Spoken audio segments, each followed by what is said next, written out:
সাবধানে গাড়ি চালান ভাই, কারণ আপনার প্রিয়জনেরা আপনার পথ চেয়ে আছে।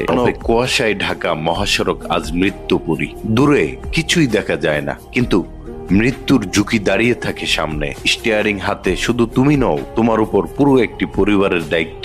মা বাবা, স্ত্রী, সন্তানের নিঃশব্দ অপেক্ষা তোমার অনুপস্থিতিতে, তাদের না বলা কান্না। প্রয়োজনে গাড়ি সাইড করে দাঁড়াও ভাই, একটু দেরিতে তেমন ক্ষতি নেই। একটা দুর্ঘটনা মানে সারা জীবনের কান্না। সময় বাঁচাতে গিয়ে জীবন হারিও না। আজ নিরাপদে ফিরলেই কাল আবার পথ চলা হবে। গাড়ির কোম্পানিগুলোর প্রতি অনুরোধ থাকবে, ডেলিভারির চাপ দিয়ে ড্রাইভারদের মৃত্যুর পথে ঠেলে দিয়েন না। একটা প্রাণ আপনার টার্গেটের চেয়েও বেশি মূল্যবান। মহাসড়কে পর্যাপ্ত পার্কিং, কঠোর নিরাপত্তা নিশ্চিত করা হোক। ঘন কুয়াশার কারণে ডাকাতি আশঙ্কাজনক হারে বেড়ে গেছে। আইন শৃঙ্খলা বাহিনী এবং পরিবহন মালিক সবার সম্মিলিত দায়িত্ব একজন চালককে নিরাপদ রাখতে পারে। সর্বোপরি পরিবহন সংশ্লিষ্ট সকলের প্রতি আহ্বান, সতর্ক হন, মানবিক হন, দায়িত্বশীল হন।